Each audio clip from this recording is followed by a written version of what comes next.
ಗೆ ಹಾಕಿದ್ದನ್ನ ಟ್ರೋಲ್ ಮಾಡಿದ್ರೆ ಕ್ಷಮೆ ಕೇಳಿದ್ದನ್ನು ಕೂಡ ಅಷ್ಟೇ ಚೆನ್ನಾಗಿ ಅಕ್ಸೆಪ್ಟ್ ಮಾಡಬೇಕು. ಎಸ್, ಇನ್ನ ಅನುಷಾ ಅವರು ಒಂದ್ ರೀತಿಯಾಗಿ ಒಂದು ಜರ್ನಿ ಮುಖಾಂತರ ಹೆಸರು ಮಾಡಿದ್ರೆ, ನಿಮ್ಮ ತಮ್ಮ ಫಟ್ ಅಂತ ಎಲ್ಲರೂ ಕೂಡ ಮಾತಾಡೋ ಥರ ವಂಡರ್ಫುಲ್ ಅನಿಸ್ತು ನಿಜವಾಗ್ಲೂ. ಆ ಕ್ಷಣ ನೋಡಿ ಇಂಥ ಅಕ್ಕನ ಪಡೆಯೋಕೆ ಪುಣ್ಯ ಮಾಡಿರಬೇಕು ಅಂತ ಹೇಳಿದ್ರು ಸುದೀಪ್ ಸರ್. ಇದಕ್ಕಿನ್ನ ಗೆಲ್ಲಬೇಕಾ ಅನುಷಾ ಅವರೇ ಅಂತ ಹೇಳಿದ್ರು. ಆ ಒಂದು ಕ್ಷಣವನ್ನ ಮೆಲ್ಕ್ ಹಾಕೋದಾದ್ರೆ ಅನುಷಾ ಅವರೇ, ಆಕ್ಚುಲಿ ನಂಗೆ ತುಂಬಾ ಖುಷಿ ಆಗುತ್ತೆ ಆ ಥರ ಒಂದು ಸಪೋರ್ಟಿವ್ ಬ್ರದರ್ ಇರೋದು, ಪೇರೆಂಟ್ಸ್ ಇರೋದು. ನಾನು ಪುಣ್ಯ ಮಾಡಿದ್ದೆ ಅಂಥವ್ರನ್ನ ಪಡೆಯೋಕೆ. ಬಿಕಾಸ್ ಎಲ್ಲರ ಮನೇಲೂ ಇರ್ತಾರೆ ಹೇಳಿದ ಮಾತು ಕೇಳದೆ ಇರೋಂಥವ್ರು. ಅವ್ನು ಹಂಗೆ ಅಲ್ವೇ ಇಲ್ಲ, ನಾನು ಹೆಂಗೆ ಹೇಳ್ತೀನಿ ಹಂಗೆ ಕೇಳ್ತಾನೆ. ಆ್ಯಂಡ್ ನನ್ನನ್ನು ಕೂಡ ಒಂದು ಎರಡನೇ ತಾಯಿ ಥರ ನೋಡ್ತಾನೆ. ಆ್ಯಂಡ್ ನನಗೂ ಒಂದು ಮಗನ ಥರನೇ. ಸೊ ತುಂಬ ಖುಷಿ ಆಗುತ್ತೆ. ಅದನ್ನ ಅವನು ಹೇಳ್ತಾನೆ ಅಷ್ಟು ಎಕ್ಸ್ಪ್ರೆಸಿವ್ ಆಗಿ ಅನ್ನೋದು ನಂಗೆ ಗೊತ್ತಿರಲಿಲ್ಲ. ಅಷ್ಟು ಕಾನ್ಫಿಡೆಂಟ್ ಆಗಿ ಸುದೀಪ್ ಸರ್ ಮುಂದೆ ನಿಂತ್ಕೊಂಡು ಹೇಳಿದ್ದು ನಂಗೆ ತುಂಬ ಖುಷಿ ಆಯಿತು. ಇನ್ಫ್ಯಾಕ್ಟ್ ಅವ್ನಿಗೂ ಕೂಡ ತುಂಬ ಫ್ಯಾನ್ಸ್ ಆಗ್ಬಿಟ್ಟಿದ್ದಾರೆ. ಎಷ್ಟೊಂದು ಟ್ರೋಲ್ಸ್ಗಳನ್ನ ನೋಡಿದೆ ನಾನು, ನಂದು ಒಂದು ವಿಡಿಯೋ. ಅಂದರೆ ಇದ್ರೆ ತಮ್ಮ ಅಂದರೆ ಈ ಥರ ಇರಬೇಕು ಅನ್ನೋದು ತುಂಬ ಖುಷಿ ಕೊಡುತ್ತೆ. ಒಂದು ಆಮೇಲೆ ನನ್ಗೆ ಅಲ್ಲಿ ಗೊತ್ತಾಗ್ಲಿಲ್ಲ ಅಲ್ಲಿ ಏನ್ ಮಾತಾಡ್ತಿದ್ದೀನಿ ಅಂತ. ಅವ್ನು ತುಂಬಾ ಚೆನ್ನಾಗಿ ಕ್ಯಾರಿ ಮಾಡ್ದ. ಅಂಡ್ ಫಸ್ಟ್ ಟೈಮ್ ಅನ್ಸುತ್ತೆ ಅವ್ನು ಸ್ಟೇಜ್ ಮೇಲೆ ಮಾತಾಡಿದ್ದು. ಆಶ್ಚರ್ಯ ಆಗುತ್ತೆ. ಫಸ್ಟ್ ಟೈಮ್ ಆದ್ರೂ ಅಷ್ಟು ಚೆನ್ನಾಗಿ. ಬಿಕಾಸ್ ಅವ್ನು ಅಷ್ಟು ಮಿಂಗಲ್ ಆಗಲ್ಲ, ಅಷ್ಟೆಲ್ಲ ನನ್ನ ಜೊತೆಗೆ ಬರೋದು ಇಲ್ಲ, ಅವ್ನು ಮಾಡಲ್ಲ. ಅವನಿಗೆ ಸುದೀಪ್ ಸರ್ ಅಂದ್ರೆ ತುಂಬಾ ಇಷ್ಟ. ಚಿಕ್ಕ ವಯಸ್ಸಿಂದ ಅವ್ರಿಗೆ hot favourite Sudeep sir. So ಅವನು ಬಿಗ್ ಬಾಸ್ ಹೋಗು ಅಂತ ಹೇಳಿದ್ದು ಕೂಡ ಅವನೇ ಆಗಿದ್ರಿಂದ ನಾನು ಅವನಿಗೋಸ್ಕರ ಹೋದೆ. ನನ್ನ ತಮ್ಮಂಗೋಸ್ಕರ ನಾನು ಬಿಗ್ ಬಾಸ್ ಮನೆಗೆ ಹೋಗಿದ್ದು. ಅಲ್ಲಿ ಸುದೀಪ್ ಸರ್ ಮುಂದೆ ಅವ್ನು ಅಷ್ಟು ಫೇವ್ರೇಟ್ ಹೀರೋ ಮುಂದೆ ಮಾತಾಡ್ಬೇಕಾದ್ರೆ ಯೂಶಲಿ ನರ್ವಸ್ ಆಗ್ತಾರೆ. ಅವ್ನು ಅಷ್ಟು ಕಾನ್ಫಿಡೆಂಟ್ ಆಗಿ ಮಾತಾಡ್ದ. ಅವ್ನು ಹಗ್ ಕೂಡ ಮಾಡ್ದ. ಇಡೀ ಕರ್ನಾಟಕದ ಜನತೆ ಅವನು ಕೂಡ ಇಷ್ಟಪಡ್ತು. ತುಂಬಾ ಖುಷಿ ಆಗುತ್ತೆ. ಅಂದ್ರೆ ಅವನಿಗಿಂತ ಜಾಸ್ತಿ ನಾನು ಖುಷಿ ಪಡ್ತೀನಿ. ಅವನ favourite hero Sudeep sir. And ನನ್ನ ಪಕ್ಕ ನಿಂತ್ಕೊಂಡು ಸುದೀಪ್ ಸರ್ ಜೊತೆ ಅಷ್ಟು ಚೆನ್ನಾಗಿ ಅವ್ನು ಮಾತಾಡ್ತಿದ್ದ. ಅಂಡ್ ಸುದೀಪ್ ಸರ್ ಕೂಡ ಅಷ್ಟೇ ಪ್ರೀತಿಯಿಂದ ಅವನ್ನ ಮಾತಾಡ್ಸಿದ್ರು. And Sudeep sir thank you so much, ಅಷ್ಟು ಪ್ರೀತಿನ ಕೊಟ್ರಿ. ಅಂಡ್ ನನ್ನ ಕಣ್ಣೋರ್ಸಿದ್ರಿ ಕೂಡ. ನಂಗೆ ಅಲ್ಲಿ ಗೊತ್ತಾಗಿಲ್ಲ. ಆಮೇಲೆ ಬಂದು ಎಪಿಸೋಡ್ ನೋಡ್ದ ಕಣ್ಣೋರ್ಸಿರೋದು, ಬೆನ್ ತಟ್ಟಿರೋದು, ಇದಕ್ಕಿಂತ ಗೆಲುವು ನಿಂಗೆ ಏನ್ ಬೇಕಮ್ಮ ಅಂತಂದಿರೋದು. ನನಗೆ ಆ ಟೈಮಲ್ಲಿ ಫುಲ್ ಬ್ಲ್ಯಾಂಕ್ ಔಟ್ ಆಗಿದೆ. ಆಚೆ ಬಂದ್ಮೇಲೆ ನೋಡಿದ ತಕ್ಷಣ ಮತ್ತೆ ಅಳು ಬಂತು. ಅವ್ರು ಕಣ್ಣೋರ್ಸಿದ್ರು ನಂಗೆ ಅಳು ಬಂತು. ಅಷ್ಟು ಆ ಒಂದು ಕೈಗಳಿಂದ ನನ್ನ ಕಣ್ಣೋರ್ಸಿದ್ರು. ನನ್ನ ತಮ್ಮಂಗೆ ಆ ಪ್ರೀತಿ ಕೊಟ್ರು. Thank you Sudeep sir, means a lot.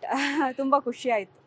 Super. Sudeep sir ತಪ್ಪು ಮಾಡಿದಾಗ ಅವರು ಬುದ್ಧಿ ಮಾತು ಹೇಳೋದು ಗೊತ್ತು, ಮತ್ತು ಈ ಥರ ನೋವಲ್ಲಿದ್ದಾಗ ಒಂದು ರೀತಿಯಾಗಿ ಯಾವ ರೀತಿ ನಾವು ಮಾತನಾಡಬೇಕು ಪ್ರತಿಯೊಂದನ್ನು ಕಲಿತಾನೆ ಇರ್ತೀವಿ ಸುದೀಪ್ ಸರಿಂದ. ವೀಕೆಂಡ್ ಅಂತ ಬಂದಾಗ ಅವ್ರು ಹೇಳ್ಕೊಟ್ಟಂತಹ ಒಂದು ಪಾಠ, ನೆನ್ಪಿಡುವಂತಹ ಪಾಠ ಅಂದರೆ ಅನುಷಾ ವೇಕಪ್, ಇಷ್ಟು ಕ್ಯಾಮ್ರಾಸ್ ಇದೆ, ನಿಮ್ಮ ಫ್ಯಾಮಿಲಿ ಕಂಪ್ಲೇಂಟ್ ಮಾಡ್ತಿದೆ ನೀವು ಕಾಣಿಸ್ತಾ ಇಲ್ಲ ಅಂತ. ಸೊ ಅದು ಒಂದು ಕ್ಲೂ ಕೊಟ್ಟರು. ಅಲ್ಲಿ ನಾನು ಅರ್ಥ ಮಾಡ್ಕೊಂಡು ಇನ್ನೊಂದು ಸ್ವಲ್ಪ ನಾನು ಏನೋ ಮಾಡಬೇಕಾಗಿತ್ತು ಬಿಗ್ ಬಾಸ್ ಮನೇಲಿ. ಪ್ರಾಬಬ್ಲಿ ಅವ್ರು ಹೇಳಿದ್ನ ನಾನು ಕರೆಕ್ಟಾಗಿ ತೊಗೊಂಡು ಫಾಲೋ ಅಪ್ ಮಾಡಿ ನಾನು ಆ್ಯಕ್ಟಿವ್ ಆಗಿದ್ದಿದ್ರೆ ಆ ಮನೇಲಿ 100 days ಇರೋದು ಏನು ಡೌಟ್ ಇರ್ತಿರ್ಲಿಲ್ಲ. ತುಂಬ ಹಿಂಟ್ಸ್ಗಳನ್ನ ಕೊಡ್ತಾ ಇದ್ರು. ನಾನು ಅದನ್ನು ಡಿಕೋಡ್ ಮಾಡ್ಕೊಳ್ಳೋದ್ರಲ್ಲಿ ಲೇಟ್ ಮಾಡ್ಕೊಂಡೆ ಅನ್ಸುತ್ತೆ. ಇನ್ನೊಂದು ಹಿಂಟ್ಸ್ ಅಂದ ತಕ್ಷಣ ನನಗೆ ನೆನಪಾಯಿತು, ನೀವು ಇಷ್ಟಪಡುವಂತಹ ವ್ಯಕ್ತಿಗಳು ಅಂದರೆ ಭವ್ಯ ಆಗಿರ್ಬೋದು, ಚೈತ್ರ ಆಗಿರ್ಬೋದು, ಧರ್ಮ ಆಗಿರ್ಬೋದು, ಅವ್ರು ಎಲ್ಲೋ ಒಂದು ಕಡೆ ಲಾಸ್ಟ್ ವೀಕಲ್ಲಿ ನಿಮ್ಮ ಪರವಾಗಿ ಸ್ಟ್ಯಾಂಡ್ ತಗೊಂಡಿದ್ರೆ ನೀವಿವತ್ತು ಅಲ್ಲಿ ಉಳ್ಕೊಂತಿದ್ರೇನೋ ಅನ್ನುವಂಥದ್ದು ನನ್ನ ಅಭಿಪ್ರಾಯ. ಎಕ್ಸಾಕ್ಟ್ಲಿ. ನಂಗೆ ಅದೇ ಬೇಜಾರಾಗಿ ನಾನು 2 ದಿನ ಯಾರ ಹತ್ರನೂ ಮಾತಾಡಿದಾರೆ. ರೀಸನ್ನೇ ಅದು. ಈಗ ಡೈರೆಕ್ಟ್ ನಾಮಿನೇಷನ್ಸ್ ಅಂತ ಬಂದಾಗ ಸುರೇಶ್ ಅಣ್ಣನ ಯೂಶಲಿ ಡೈರೆಕ್ಟ್ ನಾಮಿನೇಷನ್ಸ್ ಟಾರ್ಗೆಟ್ ಮಾಡ್ತಿದ್ರು, ಈಸಿ ಟಾರ್ಗೆಟ್ ಅಂತ. ಯಾಕೆಂದ್ರೆ 1-2 ಸಲ ಮಾಡಿದಾಗ ಅವ್ರು ಬೇಜಾರು ಮಾಡ್ಕೊಳ್ದೆ ಮತ್ತೆ ಎಲ್ಲರೊಟ್ಟಿಗೆ ಒಂದೇ ಥರ ಇದ್ದಿದ್ದಕ್ಕೆ ನೆಕ್ಸ್ಟ್ ಡೈರೆಕ್ಟ್ ನಾಮಿನೇಷನ್ಸ್ ಅಂತ ಸ್ಟ್ರೈಟ್ ಹೋಗಿ ಸುರೇಶ್ ಅವ್ರಿಗೆ ಇರ್ತಾ ಇತ್ತು. ಅಲ್ಲಿ ಪಕ್ಕದಲ್ಲಿದ್ದ ಜೋಡಿ ನಾನಾಗಿದ್ರಿಂದ ಅವತ್ತು ನಾನ್ ಬಲಿಪಶೋದೆ. ನನ್ನನ್ನು ಸೇರ್ಸೋರು ಮಾಡ್ಬೇಕಿತ್ತು, ಕೊಡಕ್ ಆಗದಿದ್ರು ಹುಡುಕಿ ರೀಸನ್ಸ್ ನ ಕೊಟ್ರು. ಎಪಿಸೋಡ್ ನೋಡಿದ್ರೆ ನಿಮಗೆ ಗೊತ್ತಾಗಿರುತ್ತೆ. ನಾನು ನೋಡಿಲ್ಲ, ಬಟ್ ಅಲ್ಲಾಗಿ ಸಿಚುಯೇಷನ್ ಹೆಂಗೆ ಅಂದ್ರೆ ಭವ್ಯ ಕೇಳ್ತಾರೆ, ಭವ್ಯ ನನ್ನನ್ನು ಚೂಸ್ ಮಾಡಿರ್ಲಿಲ್ಲ. ಅವ್ರು ಚೂಸ್ ಮಾಡಿದ್ರು ಚೈತ್ರ ಶಿಶಿರ್ ಅವ್ರನ್ನ. ಚೈತ್ರ ಅವರು ನಮ್ಮ ಸುರೇಶ್ ಹಾಗೂ ಅನುಷಾ ಅಂದಾಗ ಸುರೇಶ್ ಬಗ್ಗೆ ಮಾತ್ರ ರೀಸನ್ ಕೊಡ್ತಾರೆ. ಭವ್ಯ ಕೇಳ್ತಾರೆ, ಹಂಗಾರೆ ಅನುಷಾ ಅಂದ್ರೆ ಭವ್ಯ ಅವ್ರಿಗೂ ಇಷ್ಟ ಇರಲ್ಲ ನಾನು ನಾಮಿನೇಟ್ ಮಾಡೋದಕ್ಕೆ, ಅನುಷಾ ಅವ್ರಿಗೂ ರೀಸನ್ ಕೊಡಿ. ಅಂದ್ರೆ ಅವ್ರಿಗೇನು ರೀಸನ್ ಇಲ್ದಲೆ ನೀವು ಯಾಕೆ ಅನುಷಾ ಹೆಸರು ತಗೋತಿದ್ದಾರೆ ಅಂತ ಭವ್ಯ ಅವ್ರು ಆರ್ಗ್ಯೂನು ಮಾಡ್ತಾರೆ. ಬಟ್ ಅನ್ಫಾರ್ಚುನೇಟ್ಲಿ ಎಲ್ಲ ಸೇರಿ ಒಬ್ರು ನಾಮಿನೇಟ್ ಮಾಡಲೇಬೇಕು ಒಂದು ಜೋಡಿನ ಅಂದಾಗ ನಮ್ಮನ್ನು ಮಾಡಿಬಿಟ್ರು. ಅವಾಗ ತುಂಬಾ ಹರ್ಟ್ ಆಯ್ತು. ಭವ್ಯ, ಚೈತ್ರ, ಧರ್ಮ ಸ್ಟ್ಯಾಂಡ್ ತಗೊಂಡು ಅವ್ರಿಗೆ ಯಾರು ಆ ವೀಕಲ್ಲಿ ವೀಕ್ ಪರ್ಫಾರ್ಮೆನ್ಸ್ ಅನ್ಸುತ್ತೆ ಅಂಥವ್ರನ್ನ ನಾಮಿನೇಟ್ ಮಾಡಿದ್ರೆ ಬಹುಶಃ ನಾನು ಮನೆ ಒಳಗಡೆ ಉಳ್ಕೋತಾ ಇದ್ರಿ ನೋಡಿ. ಆ 2 ದಿನ ಜಗಳ ಆಡಿದಕ್ಕೂ ಅರ್ಥ ಇದೆ. ತನ್ನೆಲ್ಲ ಹಳ್ಳಕ್ಕೆ ತೆಳ್ಳಿದ್ರು. ಆಮೇಲೆ ಬಂದು ಸಾರಿ ಕೇಳಿದ್ರೆ ಹೆಂಗೆ ಎಕ್ಸೆಪ್ಟ್ ಮಾಡೋಕ್ಕಾಗುತ್ತೆ? I feel really bad. ಅವತ್ತಿನ ದಿನ ತುಂಬಾ ನೋವಾಯ್ತು. ಅಂದ್ರೆ ಎಲ್ಲರೂ ಸೇರಿ ನಂಗೆ ನಾಮಿನೇಟ್ ಮಾಡಿದಾಗ ನಾನು ಕಾನ್ಫಿಡೆಂಟ್ ಇತ್ತು ಸೇಫ್ ಆಗ್ತೀನಿ ಅಂತ. ಬಟ್ ಕೊಡ್ತಾ ಇದ್ದಂಥ ರೀಸನ್ಸ್ಗಳು ನನ್ನ ಮನಸ್ಸಿಗೆ ಒಪ್ಕೋತಾ ಇರಲಿಲ್ಲ. ನೋಡಿ ಅವ್ರು ಮಾಡಿದ್ರು, ನಾನು ಆಚೆ ಬಂದೆ. ನೋಡಿ, ಆಚೆ ಬಂದ್ಮೇಲೆ ಎಲ್ರಿಗೂ ಕ್ಲಾಸ್ ತಗೊಳ್ಳಿ ಸಖತ್ತಾಗಿ. ಅವ್ರ ಆಟ ಅವ್ರು ಆಡ್ತಿದ್ದಾರೆ. ಪ್ರತಿ ವಾರ ಒಬ್ಬೊಬ್ರು ಕಮ್ಮಿ ಆಗ್ತಿದ್ರೆ ಅವ್ರಿಗೂ ಇನ್ನೂ ಖುಷಿ ಅಲ್ವಾ? ಅವ್ರಿಗೆಲ್ಲ ಗೆಲ್ಲೋದಕ್ಕೆ ಸಮೀಪದಲ್ಲಿದ್ದಾರೆ ಅಂತ ಅರ್ಥ. That's okay. ನನ್ನ ಜರ್ನಿ ಅಷ್ಟೇ ಇತ್ತು. ಮೇ ಬಿ ನನ್ನ ಸ್ಟಾಪ್ ಬೇಗ ಬಂತು. ಅವ್ರ ಇನ್ನೂ ಜರ್ನಿ ಇನ್ನು ಮುಂದೆ ಇದೆ. ಅವ್ರಿಗೆ ವಿಶ್ ಮಾಡ್ತೀನಿ ಒಳ್ಳೇದಾಗ್ಬೇಕು. ಫೈನ್. ಟಾಪ್ 3 ಯಾರನ್ನ ನೋಡೋಕೆ ಇಷ್ಟಪಡ್ತೀರಾ? ಧರ್ಮ, ವಿಕ್ಕಿ, ಭವ್ಯ, ಚೈತ್ರ. 4 ಜನನು. ನೀವು ಟಾಪ್ 3 ಅಂದ್ರೆ ಬಟ್ ಅವ್ರು 4 ಜನ ಹೋದ್ರೆ ಖುಷಿ ಆಗುತ್ತೆ. ಅವ್ರು 4 ಜನ ಅಂತಲ್ಲ, ಇನ್ನೂ ಕೇಪಬಲ್ ಇರೋರು ತುಂಬಾ ಜನ ಇದ್ದಾರೆ. ಇನ್ಫ್ಯಾಕ್ಟ್ ಮಂಜಣ್ಣ ಅವ್ರು ತುಂಬಾ ಚೆನ್ನಾಗಿ ಆಡ್ತಾರೆ, ಶಿಶಿರ್ ತುಂಬಾ ಚೆನ್ನಾಗಿ ಆಡ್ತಾರೆ. ಅವರು ಹೋಗುವಂತ ಎಲ್ಲ ಚಾನ್ಸಸ್ಗಳಿದೆ. ಬಟ್ ನಾನು ಇವ್ರನ್ನ ಇಷ್ಟಪಡ್ತೀನಿ ಒಂಚೂರು ಅವ್ರಿಗಿಂತ ಜಾಸ್ತಿ, ಅದಕ್ಕಾಗಿ ಇವ್ರು. ಇನ್ನ ಇವರು ಅರ್ಹರಿಲ್ಲಪ್ಪ ಇಲ್ಲಿ ಉಳ್ಕೊಳ್ಳೋದಿಕ್ಕೆ, ಬೇಡ ಆಗಿತ್ತು, ಇವ್ರು ಎಲಿಮಿನೇಟ್ ಆಗ್ಬೇಕಾಗಿತ್ತು, ನನ್ನ ಅರ್ಹತೆ ಇಲ್ಲದೆ ಇರೋಂಥವ್ರು ಯಾರೂ ಇಲ್ಲ ಬಿಗ್ ಬಾಸ್ ಮನೆಯಲ್ಲಿ. ಚೂಸ್ ಮಾಡ್ಬೇಕಾದ್ರೆ ತುಂಬಾ ನೀಟಾಗಿ ಚೂಸ್ ಮಾಡಿದ್ದಾರೆ. ಪ್ರತಿಯೊಬ್ಬರಿಗೂ ಅವ್ರದೇ ಆದ ಕೇಪಬಿಲಿಟಿ ಇದೆ, ಅವ್ರಿಗೆ ಆದ ಒಂದು ರೆಕಗ್ನೈಸೇಷನ್ ಇದೆ, ಫೇಮ್ ಇದೆ, ನೇಮ್ ಇದೆ ಹೊರಗಡೆ. ಅಲ್ಲಿ ಒಳಗಡೆನೂ ಕೂಡ ಅಷ್ಟೇ ಕೇಪಬಿಲಿಟಿ ಇದೆ, ಕ್ಯಾಲಿಬರ್ ಇಂದ ಆಡ್ತಿದ್ದಾರೆ. ಅರ್ಹತೆ ಇಲ್ಲ ಅಂತ ನಾವು ಚೂಸ್ ಮಾಡೋಕ್ಕಾಗಲ್ಲ. ಪ್ರತಿ ವಾರ ಒಬ್ಬೊಬ್ರದ್ದು.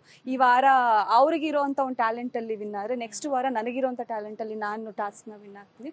ಸೊ ಆ ಕ್ಯಾಟಗರಿಯಲ್ಲಿ ಇರೋದ್ರಿಂದ ಯಾರು ಅರ್ಹತೆ ಇಲ್ಲ ಅಂತ ಯಾರು ಎಲಿಮಿನೇಟ್ ಆಗ್ಬೋದು next week, coming week? It's very tough to decide ಮಾಡೋಕ್ಕಾಗಲ್ಲ. ಯಾಕಂದ್ರೆ ನಿನ್ನೆ ನಾಮಿನೇಷನ್ಸ್ ನೋಡಿದಾಗ ಸೇಮ್ ಇವ್ರುಗಳೇ ಆಗಿದ್ದಾರೆ. ಗೌತಮಿ, ಮೋಕ್ಷಿತಾ, ಮಂಜಣ್ಣ, ತ್ರಿವಿಕ್ರಮ್, ಹನುಮಂತು, ಧರ್ಮ. ತುಂಬಾ ಕಷ್ಟ ಇದೆ ಡಿಸೈಡ್ ಮಾಡಕ್. ನೋಡ್ಬೇಕು ಏನಾಗುತ್ತೆ. ಇನ್ನ ಅನುಷಾ ಅವರ ಫ್ಯಾಮಿಲಿ ಅವರು ಎಷ್ಟು ಸಪೋರ್ಟಿವ್ ಆಗಿದ್ದಾರೆ, ಅಮ್ಮ ಆಗಿರ್ಬೋದು, ತಮ್ಮ ಆಗಿರ್ಬೋದು, ಅಪ್ಪ ಆಗಿರ್ಬೋದು ಅಂತ ನೋಡಿದ್ವಿ. ಅಪ್ಪ ಬೇಸಿಕಲಿ ಹೆಡ್ ಮಾಸ್ಟರ್, ಅವರಿಂದ ಕಲ್ತಂತಹ ಒಂದು ಪಾಠ ನೀವು? ತುಂಬಾ ಹೇಳ್ಕೊಡ್ತಾರೆ ಅಂತಂದ್ರೆ ಅಂಡ್ ನಮ್ಮನೇಲಿ ಹೇಳ್ಕೊಡೋ ಅಂಥದ್ದು ಡ್ಯಾಡಿ ಏನಿಲ್ಲ ನನಗೆ. ನೀನ್ ಕರೆಕ್ಟಾಗಿ ಮಾಡ್ತಿದ್ಯಾ, ನೀನು ಹೋಗ್ತಾ ಇರೋ ದಾರಿ ಕರೆಕ್ಟ್ ಇದೆ, ಅದನ್ನ ವೈಸಾಗಿ ಚೂಸ್ ಮಾಡ್ಕೊಂಡು ಗುರಿ ಮುಟ್ಟು, ಅದಕ್ಕೆ ಏನ್ ಎಫರ್ಟ್ಸ್ ಹಾಕ್ಬೇಕು ಹಾಕು. ಈವನ್ ಮಮ್ಮಿನೂ ಕೂಡ ನನ್ನ ಸ್ಟಾರ್ ಆಗಿ ನೋಡ್ಬೇಕಂತ ಆಸೆ. ಈವನ್ ನನ್ನ ತಮ್ಮಂಗೂ ತುಂಬಾ ಇದೆ. ಅಂಡ್ ಎಲ್ಲ ಮದ್ವೆ ಮಾಡ್ಕೋ ಅಂತ ಹೇಳೋ ಒಂದು ಕಾಲದಲ್ಲಿ ನನ್ನ ತಮ್ಮ ಅವಳಿಗೆ ಯಾಕೆ ಮದ್ವೆ ಮಾಡ್ಬೇಕು, ಇವಾಗ ಅವಳು ಅಚೀವ್ ಮಾಡ್ಲಿ, ಎಲ್ಲರೂ ಲೈಫು ಸೇಮ್ ಆಗ್ಬಾರ್ದು, ಅವಳಿಗೆ ಒಂದು ಕ್ಯಾಲಿಬರ್ ಇದೆ, ಅದನ್ನ ಅವಳು ಉಪಯೋಗಿಸ್ಕೊಂಡ್ಲಿ, ಅವಳು ಸ್ಟಾರ್ ಆಗಿ ನೋಡೋಣ ಫಸ್ಟ್, ಆಮೇಲೆ ಮದ್ವೆ ಮಾಡೋಣ ಅಂತಂದ್ಬಿಟ್ಟು ಆ ತರ ಒಂದು ಮನೇಲಿ ಈ ತರ 3 ಜನನು ಒಮ್ಮತವಾಗಿ ತಗೊಂಡು ನನಗೆ ಸಪೋರ್ಟ್ ಮಾಡ್ತಾರೆ. ಖುಷಿ ಆಗುತ್ತೆ. ಇನ್ನ ಧರ್ಮ ಅವರು, ನೀವು ಒಳಗಡೆ ಹೋಗ್ತಾನು ಜೊತೆಗೆ ಹೋಗ್ತೀರಾ ನೀವು ಧರ್ಮ ಅವರು. ಅಂಡ್ ಫೈನಲ್ ಲಾಸ್ಟ್ ವೀಕ್ ಅಲ್ಲಿ ಕೂಡ ಇಬ್ರು ಒಟ್ಟಿಗೆ ನಾಮಿನೇಟ್ ಆಗಿರುವಂತದ್ದು, ಅಂದ್ರೆ ಹಾಟ್ ಸೀಟ್ ಅಲ್ಲಿ ಇಬ್ರು ಕೂಡ ಕೂತಿರ್ತೀರಾ. ಅದು ಒಂಥರ ಕಾಕತಾಳೀಯ ಅಂತಾನೆ ಹೇಳ್ಬೋದಾ, ಅಥವಾ ಏನ್ ಅನ್ಸ್ತು ನಿಮಗೆ, ಏನ್ ಫೀಲ್ ಆಯ್ತು? I literally don't know. And first ನಾನು ಇರ್ತೀನಿ ಸ್ಟೇಜ್ ಮೇಲೆ, ಅವ್ರು ಬರ್ತಾರೆ, ಒಟ್ಟಿಗೆ ಒಳಗೆ ಕಳಿಸ್ತಾರೆ. ಅಂಡ್ ಡೇಂಜರ್ ಝೋನ್ ಇಬ್ರನ್ನ ನಿಲ್ಲಿಸ್ತಾರೆ. ನನಗೆ ಗೊತ್ತಿಲ್ಲ, ಬಿಗ್ ಬಾಸ್ಗೆ ಕ್ವಶನ್ ಮಾಡ್ಬೇಕು ನಾನು, ಯಾಕೆ ಬಿಗ್ ಬಾಸ್ ಅಂತ. ನಾವಿಬ್ರು ನಿಂತಾಗ ಲಿಟ್ರಲಿ ನನಗೆ ನಾನ್ ಗೆಲ್ಬೇಕು ಅನ್ನೋ ಸ್ವಾರ್ಥನೂ ಹೊರಟೋಯ್ತು ತಲೆನಲ್ಲಿ. ಎಂತ ಇದು, ಈಗ ಇಬ್ರು ಒಟ್ಟಿಗೆ ಕರ್ಸಿ ಒಟ್ಟಿಗೆ ಕಳಿಸ್ಬಿಟ್ರೆ ಅದೊಂಥರ ಅವಮಾನ ಅಂತ ಹೇಳಕ್ ಆಗಲ್ಲ. ಸಿಕ್ಕಾಬಡೆ ಮನ್ಸಿಗೆ ನೋವಾಗೋಗುತ್ತೆ. ಅದ್ರ ಜೊತೆಗೆ ಒಬ್ರು ಉಳಿತಾರೆ, ಒಬ್ರು ಹೋಗ್ತಾರೆ ಅನ್ನೋದು ಬೇಜಾರು. ಯಾಕೆ ಹಿಂಗ ಆಗ್ತಿದೆ ಅನ್ನೋದು ಓಡ್ತಾ ಇತ್ತು. ಹಿಂಗೆ ಗ್ರೀನು ರೆಡ್ ಬೀಳ್ತಾ ಇದೆ. ಅದನ್ನ ಇಮಿಡಿಯೇಟ್ ಆಗಿ ಅವ್ರು ಮಾಡಲ್ಲ, ಟೈಮ್ ತಗೊಂತಾರಲ್ಲ. ಓಕೆ, ಹೋಗೋ ಟೈಮ್ ಬಂತು ಅನ್ಸುತ್ತೆ ಪ್ರಾಬಬ್ಲಿ. ಡಿಸೈಡ್ ಆಗೋಣ, ಅಳ್ಬಾರ್ದು. ಮಮ್ಮಿ ಹೇಳಿ ಕಳ್ಸಿದ್ರು ಕಾನ್ಫಿಡೆಂಟ್ ಆಗಿರು ಅಂತ. ಕಾನ್ಫಿಡೆಂಟ್ ಆಗಿ ಹೋಗೋಣ ಅಂತ ಅನ್ಕೊಂಡೆ. ಹಂಗಂದ್ಮೇಲೆ ರೆಡ್ ಲೈಟ್ ಆಗುತ್ತೆ. Okay, anyways congratulation. ನಾನು ತುಂಬಾ ಎಕ್ಸ್ಪ್ರೆಸ್ ಮಾಡ್ಲಿಲ್ಲ, ನೀವು ನೋಡಿರ್ತೀರಾ ಅನ್ಸುತ್ತೆ. ಈ ಮನೆ ಬಿಟ್ಟು ಹೋಗ್ತಿದ್ದೀನಿ ಅಂತ ಅಂದ್ಬಿಟ್ಟು ತುಂಬಾ ಫೀಲ್ ಮಾಡ್ಕೊಂಡು ಎಕ್ಸ್ಪ್ರೆಸ್ ಎಲ್ಲ ಮಾಡಕ್ ಹೋಗಿ, ಇದೀಗ ಇದ್ದಿದ್ ವ್ಯಕ್ತಿ ಅವ್ರೊಬ್ರೆ ಮನೇಲಿ, ಯಾರಿಗೂ ನಾನು ಹೋಗಿ ಬಾಯ್ ಹೇಳೋ ಅಂತ ಪರ್ಮಿಷನ್ ಸಿಕ್ಲಿಲ್ಲ. ಹಂಗೆ ಆಚೆ ಬರ್ಬೇಕಾಗಿತ್ತು ಸ್ಟೇಜ್ ಮೇಲೆ. ನನ್ ಕಂಗ್ರ್ಯಾಚುಲೇಷನ್, ಪ್ಲೇ ಸ್ಟ್ರಾಂಗ್, ಚೆನ್ನಾಗಿ ಆಟ ಆಡಿ ಅಂತ ಹೇಳಿ ಸ್ಟ್ರಾಂಗ್ ಆಗೇ ನಿಂತಿದ್ದೆ, ಕಾನ್ಫಿಡೆಂಟ್ ಆಗೇ ನಿಂತಿದ್ದೆ. ಹೋಗ್ಬಿಟ್ಟು ಆಚೆ ಇನ್ನೊಂದು ಲೈಫ್ ಇರುತ್ತೆ, ಅದನ್ನ ಹೋಗ್ಬಿಟ್ಟು ಮಾಡೋಣ ಅಂತ. ಬಟ್ ಕಣ್ಣಿಗೆ ಹಿಂಗ್ ಬಟ್ಟೆ ಕಟ್ಬಿಟ್ರು, ಯಾಕಂದ್ರೆ ನಾವು ನೋಡಂಗಿಲ್ಲ ಅಲ್ಲ ಅಲ್ಲಿ ಏನಿದೆ ಅಂತ. ಕಣ್ಣಿಗೆ ಬಟ್ಟೆ ಕಟ್ ಕರ್ಕೊಂಬಂದ್ ಸ್ಟೇಜ್ ಹಿಂದೆಗಡೆ ಹಿಂಗ್ ಓಪನ್ ಮಾಡಿದ್ರಲ್ವಾ.